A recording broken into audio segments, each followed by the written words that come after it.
Hey, this is Matt from the ManCave. Thanks for listening, guys. Thanks for watching. With your daily devotion for what? December the 8th. Oh my goodness, did that thing fly?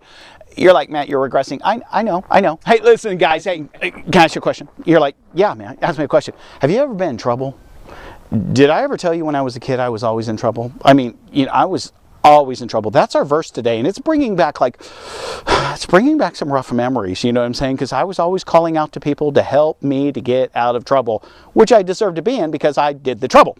That's free stuff. It's in, our text today is in Psalm 50, verse 15. It says this: call on me in the day of trouble, and I will deliver you, and you shall honor me and glorify me. Why am I honoring and glorifying God? Because I realize I'm in trouble. I'm in deep trouble, okay? And I'm calling out to God, and God got me out of the trouble. And so what am I saying? I'm basically saying, thank you, I'm stupid. Thank you for saving me, Lord. Thank you. Here's the thing. In life, whether we want it or not, whether we expect it or not, whether we did something or not, because we're always innocent, aren't we not? look at. We're going to get in trouble, okay? God is saying in this verse, call out to me. I will help you. I will give you what you need. I can send my guardian angels to safeguard you. I can give you wisdom to get you out of trouble. I control everything. My sovereignty rules over all, okay? He's God. You're not. I'm not, okay? And so what we're doing when we're calling out, we're acknowledging, you're God. I've gotten in trouble yet again. Okay, will you help me? And the answer is what?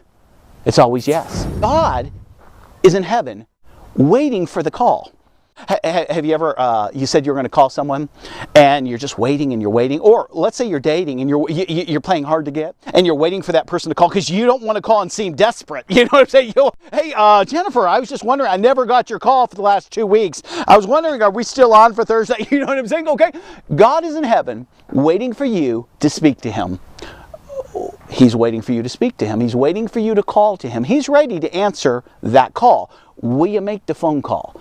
Will you call out to Him and allow Him to get you out of the trouble? I'm just asking a question. Many people, they don't understand this, that in His Word, He promises that He will answer to those who call. And you're like, does it really say that? It absolutely does. You know what I'm saying? And we know, look, at just you and I know we're going to get in trouble from time to time. You know what I'm saying? Again, not our fault most of the time, some of the time. Okay? Are you... Where am I today? Guys, no matter what you're going through, I need you to realize this, that God is working behind the scenes on your behalf. He really is, okay? He's closer than a brother. He's right next to you, and He has it all figured out. And it's not you saying this, Lord, I'm in trouble. It's more like this, Lord, would you help me? He's right here. He's right here with you, and He's wanting you to talk. He's wanting you to say, save me, save me. Funny in the story of Jesus and Peter, meaning Jesus is walking on the water, okay? Peter, being the bold Peter, okay, he says, hey, call me out, I'll come. And Peter's walking on the water, takes his eyes off of Christ, starts to sink. But what I think is so funny, Jesus never puts out a hand to help him till he cries out. Are you going to cry out or not? Because I know some of you are in trouble. Do you hear me? I know you're in trouble. How do I know that? Because I've been in trouble. Does that make sense? You're like, yeah, Matt, not that's my fault, but when I get in trouble, unbeknownst to me, it absolutely, again, let me clarify, it's not my fault, but if that happens, Matt, I call out to God. He's already there. He'll guide me. He says, I'll guide you with my eyes. I'll show you what steps to take, okay? He can get you out of the hottest water there is, okay? Nobody makes hotter water, okay, than we do, okay? And then we seem to dip in, we kind of put our toe in it a little bit, like you're at a hot spring or something. Have you ever been to a hot springs? I love hot springs. I absolutely love hot springs, but here's the thing, I go very slowly in the hot springs because I've gone into hot springs that were super duper hot, and they were so hot they wouldn't let people go in there, but if I went and just did my wild polar bear jump, I would have been in big, deep trouble, okay?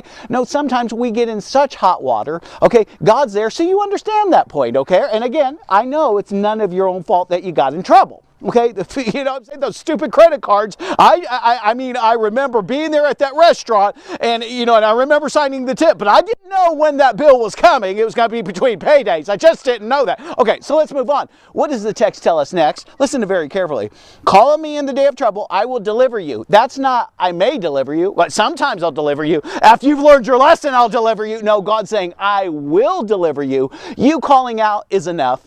Do you know that? God's not picking on you. He knows if you're having to ask for help because you're so independent, you've learned your lesson. Lord, I goofed up, messed up. Yeah, I did it. I need help. I'm drowning here. Okay, He says, I will deliver you. what's the next step? What's the next thing in the verse? It says this, and you shall honor me and glorify me, meaning this, only a fool, okay, is going to receive from the hand of God and not give a thank you, okay? Acknowledge God, how he got you out of the mess, okay? It wasn't your brilliance. It wasn't your wit, your charm. And I know you're in the man cave. I know that, okay? You're not telling me anything I don't know. I know all those things, okay? But listen, listen, listen. After he saves you, after he gets you out of hardship, after he done this wonderful thing in your life, no matter what it is across the board, give him the praise, give him the glory. He's worthy of it. Do you understand? He's worthy. Do you understand? And you're like, Matt, this was actually, look at Matt, look at just me and you talking, no one else around the world, okay? This was actually kind of beneficial, you know, because look, there was this one time, Matt, and, you know, I don't need to go into the story, you know what I'm saying, because that was sin, okay, and we're not supposed, God's already forgiven me of my sin, Matt. He drowned it in the deepest ocean, separated from the east to the west. I don't need to share it with you, but here's the thing, an error in my judgment, okay, a clerical error on the, okay, and I did get in some hot water. Now I understand from here on out, if that was to ever happen again, just a fluke, call on the Lord. He's there for you, okay? He already knows all the things that you did to get yourself in the hot water. What are you saying, Matt? I'm not saying a thing, but okay, but listen, after he gets you out, tell God thank you. Hey, this is Matt from the Man Cave.